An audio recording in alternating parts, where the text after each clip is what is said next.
Oh, thanks. Oh. Okay, get out. Thank you. This is way too bright. Whoa. What have we done here? Hello, my friends. Welcome back to my channel. Today is December 3rd. It's the 3rd. This is the beginning of the second Vlogmas vlog. And Cosmo's going nuts because my son just came to say hello to him. Quit. Here we are. Okay. So, I didn't. Well, actually, that's not true. I did finish my fake break. I left the bookmark in here from where I was. I finished it on audio this morning. I'm not entirely sure what I'm going to rate it yet, and so I think I'm going to think on it for a bit. And then when we have our live discussion next week, we can talk about it. I really want to think more deeply about what I'm going to rate this and get ready for our discussion, because there was so much about this that I really loved, but there were some things that I didn't really like. So I'm going to try and organize my thoughts a little bit better and come up with a more coherent review before I give this a star rating, because it's kind of an in-between rating for me right now. So we will see. But don't you just love this cover? I think it's so cute. I love this cover so much. This one actually was a cover buy I bought. This was the first Eva Lee I had bought. And so next I have Dilf, Dukes I'd Like to F. I'm going to read her story in there today sometime. Probably tonight when I'm finished working. And then, I don't know. So I don't have an audiobook right now. I don't know what to read. I'm not sure. I have a couple of options for audiobooks, but I'm not really sure what I'm in the mood for. I think the new Christina Lauren in the Holidays is on Scribd, or it was last time I checked. Who knows? Like, they're always friggin' changing everything on there, which is annoying. If that's still, I don't know. Maybe I will listen to that just because it's on Scribd and I may as well read it on there while it's on there, but I'm not also really feeling in the mood for that. So I don't know. I don't know. I have some other historicals on Audible. I have like 3 audiobook platforms. I have Audible, Libro.fm, and I have 1 or 2 on Libro.fm. But I'm just not sure what I really want to read. I just don't know. I just don't know what I want to read right now. I got some Serena Bowens that were on sale on Audible. This is the point where I'm like, I have all of these physical books that I would like to read, but I don't have them on audio, and so now I'm like, but I don't really have an audio that I'm dying to read right now. And usually if I don't have an audiobook I'm dying to read, I get slumpy and I don't pay attention and I space off, you know? So I don't know. I don't know about that.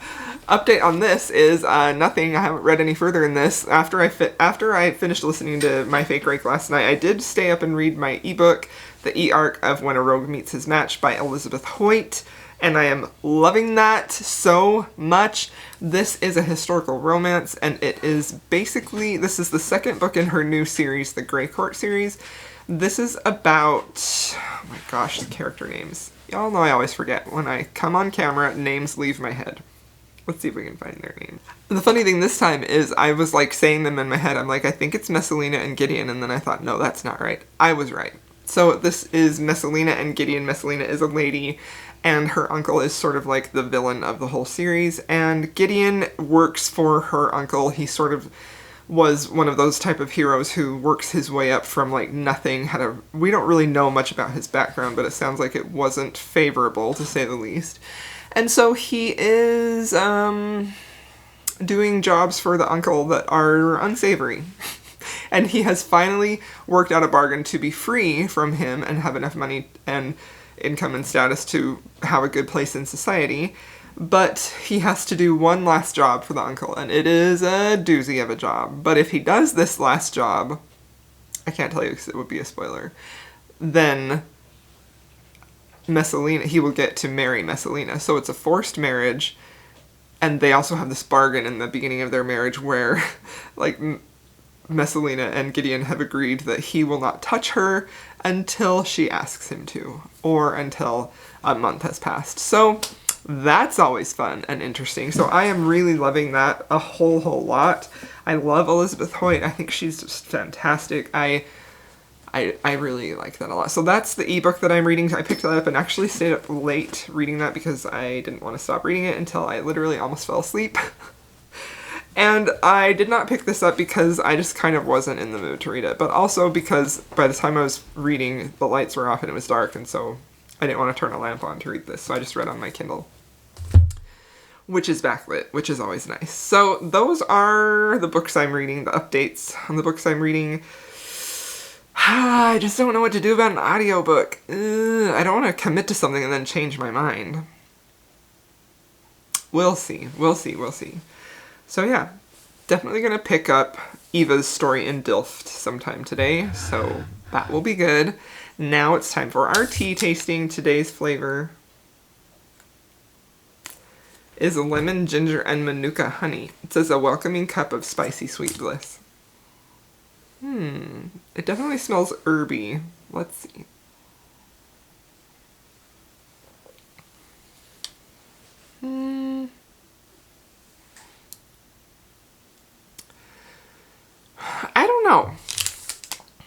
I don't know how I feel about these teas.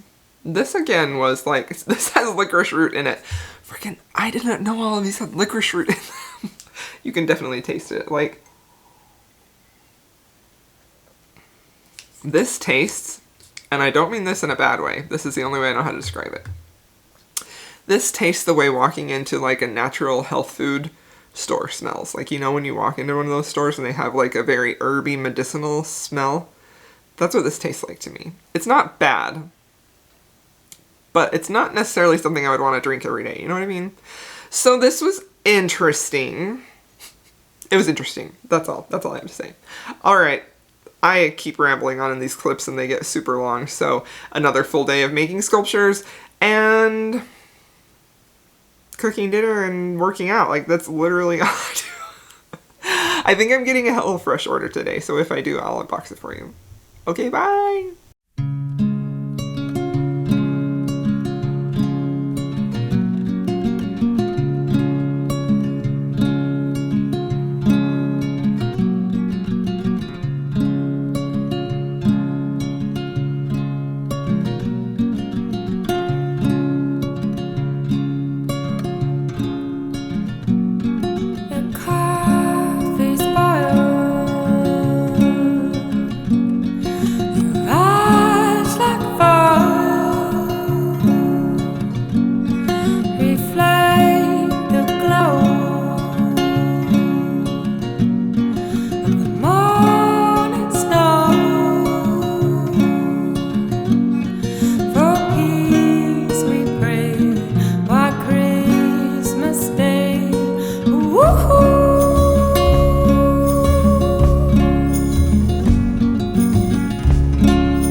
Hello my friends, it is December 4th, the 4th day of Vlogmas. So, yesterday was a super busy day.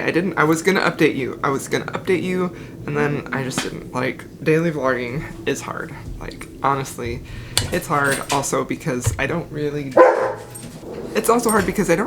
do anything. I just do the same old stuff at home, but maybe you're doing the same thing. I don't know. I home type of vlogs better anyway. I don't really care. I actually kind of prefer that. I don't really love vlogs where people are out doing exciting stuff because it kind of just makes me feel anxious. I'm like, let's just stay home and be cozy.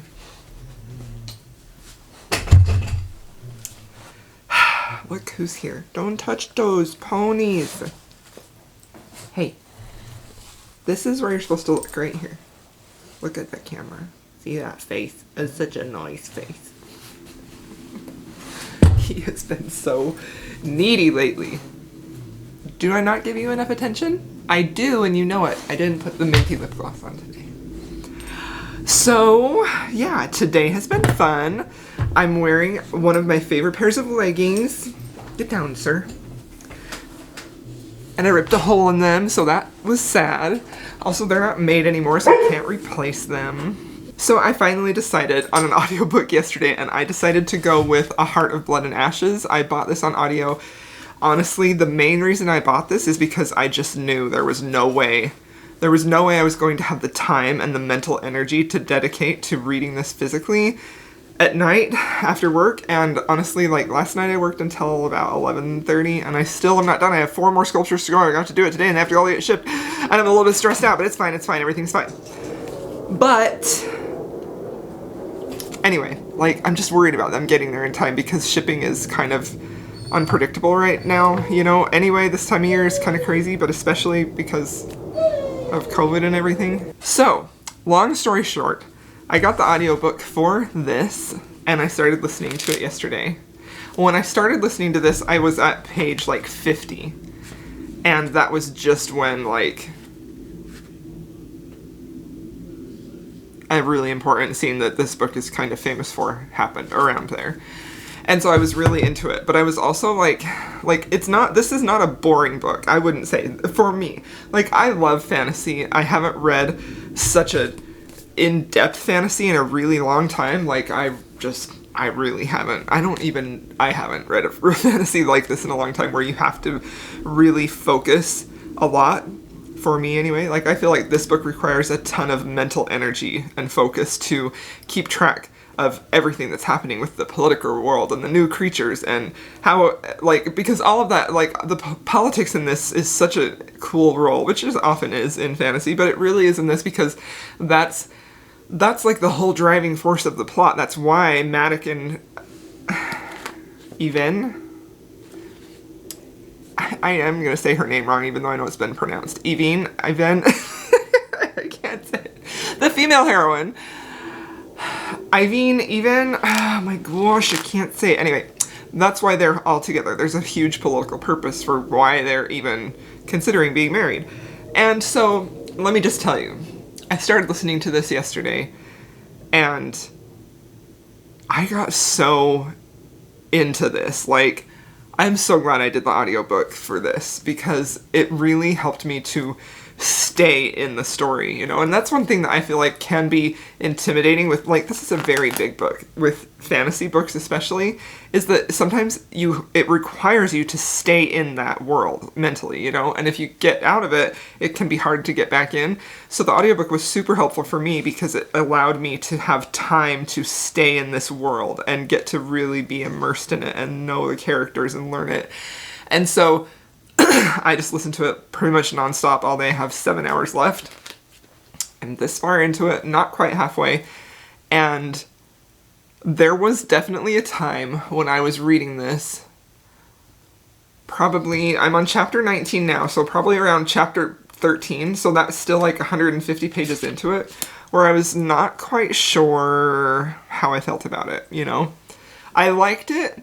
I really liked it, I was enjoying it, but I really have heard so much hype, specifically from Jen from the Book Refuge, my bestie, Jesson, who I dearly love from Jesson Reads Romance. Also heard really great things about this from Emily, my sweet friend from Seasonally Booked Up. She says this is her favorite book of the year. She's the one who picked it for me to read. And, of course, Sarah McLean from the Fated Mates podcast. And so I had very high expectations going into this. So by the time I was at chapter 13, the plot was very slow moving. Like, all of these moving pieces were coming together and you're learning different subtleties of the characters and their actions and how they behave and why they behave. And it was very interesting, but it was also sort of just like moving along kind of slowly, you know? Which isn't bad, but I was still just not completely convinced that this was going to be a new favorite read for me. And then I got to chapter 13. Horse girl checking in with a sad face. And what happened in chapter 13 showed me so much about these characters and about how they actually feel and what their motivations were, and specifically the event that happens in chapter 13, I believe it's chapter 13, I could be wrong, but it's around there, just really broke my heart, but also made me completely invested in these characters, because I saw something there that was like sacrifice, that was, oh gosh, like I'm getting chills about it. This is another book that's giving me chills, you guys. Like, what happened between those two characters, I don't want to spoil it for you, but I really want to talk about it too. But the event, what happened between these two characters and the choices that they each made, you understand their choices and you understand why they did that, but seeing it play out and seeing the sacrifice that it took, specifically on Maddox's part, just was everything I had been wanting for. So I definitely feel like the subtleties in the relationship between Yvain and Maddox, I'm going to call her Yvain. If I'm wrong, I'll fix it next time. The subtleties in their relationship are so subtle, but they're so perfectly executed that if you are not paying attention, you will miss it, you know? And when I talk about like enemies to lovers, like I can think of one other book that I have read this year where I was also recommended to me by Jen from the Book Refuge at Sea of Ruin, where I was at a point when I was reading that book where I hated one of the love interests. I literally hated him. And I was just like, I don't see how this is going to get repaired. I don't see how he's going to be redeemed, you know? And my favorite trope in books of all time is a redemption arc. 100%. I love a redemption arc. I am trash for it. Give it to me. I need the redemption arc. That literally can take a book from a 3-star read to a 5-star read. If the character gets a great redemption arc, oh my gosh, I just freaking live for it. So so in Sea of Ruin, there was a point when I was reading that where I'm just like, I absolutely hate this hero. I hate him. I don't know how I'm ever going to root for him to love her. I just couldn't see it happening, you know? And I almost DNF'd it because I just couldn't see it, you know? But trusting Jen, I pushed forward. And I was so glad I did, because his redemption arc in Sea of Ruin was fantastic. It was so good, and I was so glad I kept reading, because that was the ultimate enemies to lovers. Until I've read this. I don't know how this is gonna, I'm not gonna compare it against Sea of Ruin, but I'm getting that same vibe where I really dislike, and I don't hate Maddox. Like, I understand his point of view, you know? I understand his point of view, I understand his actions, I understand what he's doing and why he's doing it. But at the same time, I don't like the way he's treating her, you know? So I'm at this point where I'm feeling like I don't... Anyway, before chapter 13, I was at this point where I'm like, I'm not on board with you, man. You're a dick. I don't like you. I don't like you. I just... Well, and I'm simplifying it. I'm oversimplifying it, right? Because I do like his character. I don't like the way he was behaving towards her. And then chapter 13 comes along, and there was just this moment, this tiny moment, this choice he made that showed how he really felt a little bit, or how he was starting to feel. And I just was blown away. And from that point on, I was like, okay, I'm into this. I'm so into this, because Oh gosh, this is the best fantasy romance I have ever read. I'm going to call it right now. This is everything I wanted in a fantasy romance. And I can't help but compare this to the Jennifer L. Armentrout I read earlier. I did a whole vlog on, which I wasn't really a fan of. I did like the romance in that, but I really didn't like the world building. And I just felt like it was way too long. And so when I compare that to this is such a complete masterpiece compared to that. Like, the world building in here is so perfect, it's so smart, and it's not info dumpy. Ever. There is zero info dumping in here. It's all shown to you. It's all laid out to you in a way that you see the story unfolding and you see how it affects the characters' lives. Oh my gosh, this book is so good. Like, I have spent 12 minutes gushing about this book and I'm not ready to be done. Like, wow. This book, you know what else is funny?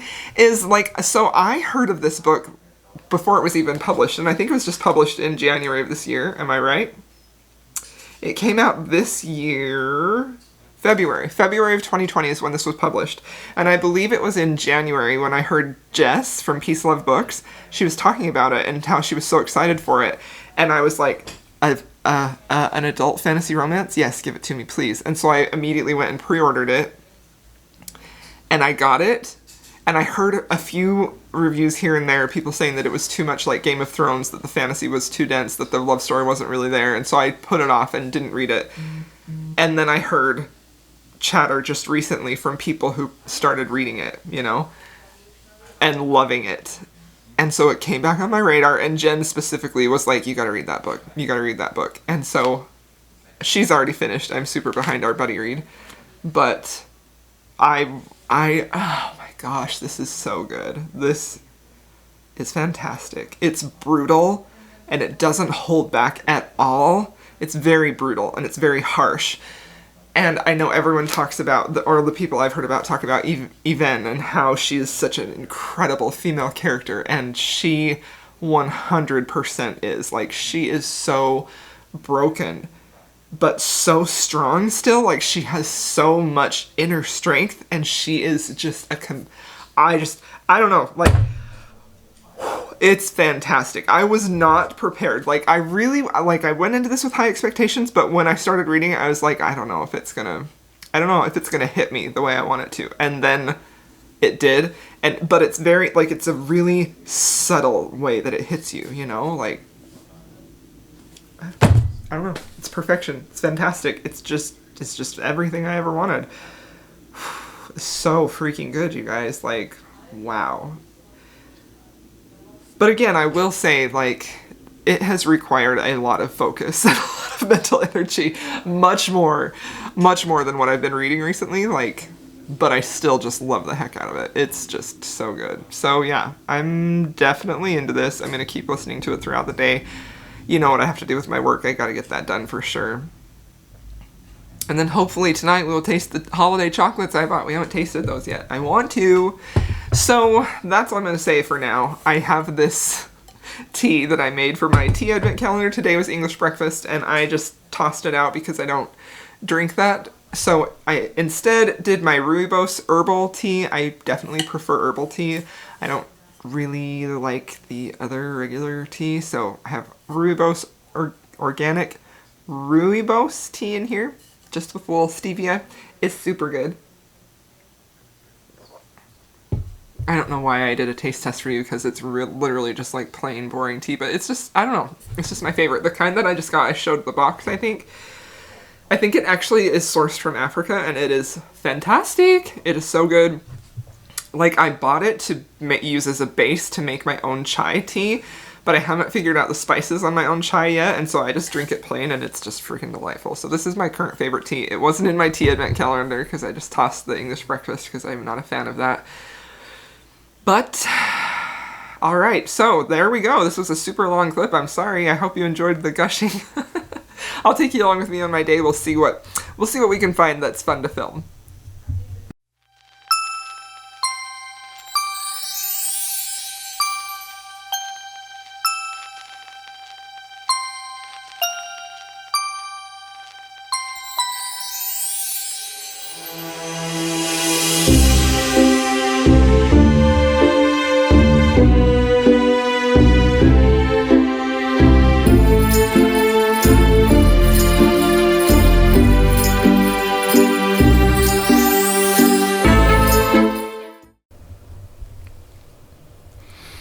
I just finished my workout and I came inside to have a snack, and then I'm going to start working. So I just made my protein shake, which I always try to have a good mix of like high protein, high carbohydrates after I train, because that's the best way to get your muscles full of the nutrients they need to rebuild. So I usually make my protein shake in this big cup with this big straw, but I was also making my Diet Coke, and I put lime and coconut in there by mistake. So now I have my soda with this big straw, and it's like, feels like a McDonald's straw, it's so big. Anyway, so my food snack, I'm having a banana, and I'm having some of these, which are my new favorite things. They're gluten-free oatmeal chocolate cookies. They do have sugar in them, but they're gluten-free and they're freaking delicious. So this is my post-workout meal. It's healthy, right? It's healthy-ish. And now we're gonna go do some work. So let's see if we can get my tree in the background. I'm facing a window, so my glasses. Anyway, so now we're gonna go back to the studio. I'm gonna carry all this stuff and you're gonna come with me. Walk over Heart as she's sweeping. And then I have to walk over my gate so that Cosmo doesn't knock her over. Okay, here we are. We are at the studio. We're ready to get to work. So, haven't listened to any more. Well, I listened to a little bit, but I don't really have anything else to discuss about Heart of Blood and Ashes other than it's freaking amazing. So hopefully I'll finish that today. And then I don't know what else I'll pick up. I am still reading the ebook of the Elizabeth Hoyt arc that actually came out this week. I'm still really liking that. So I'm gonna get to work. See you in a bit.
Thank you. Cause he is sleepy. He is so sleepy. Yeah, he's so sleepy. It's late Friday night. I just finally finished all the sculptures. Got them all done. Been listening to A Heart of Blood and Ash. I didn't finish it. I have 5 hours left. I'm going to not finish. I'm so tired. I can't even think straight. I'm going to go and read it physically now for a while and watch Elf with my family. We tasted the chocolates. The peppermint cups were the best. They were so good. They were like peppermint truffles. They were delicious. He's resting his chin on my arm. He's so tired, huh? And then we had the nutcracker brittle, and that was pretty good too. But yeah, this has been a good day. I finally got those done. I feel so relieved now. I just have to spend tomorrow wrapping them up and shipping them and hoping that they get there on time. So that is the end of this vlog. I hope you all enjoyed hanging out with me. I have really enjoyed vlogging for you, and I think that's about it. I just spent tonight, I watched a live with Dana and Kelly on Instagram for the winter seasonally booked up. Actually, I don't think I should have said that. I'll edit that part out. Watched Seasonally Booked Up with Dana and Kelly, and I'm very excited about it. It'll be so fun. So, anyways, thanks for watching. We'll see you in the next Vlogmas episode. Do you say goodnight? Good night. See you next time, guys.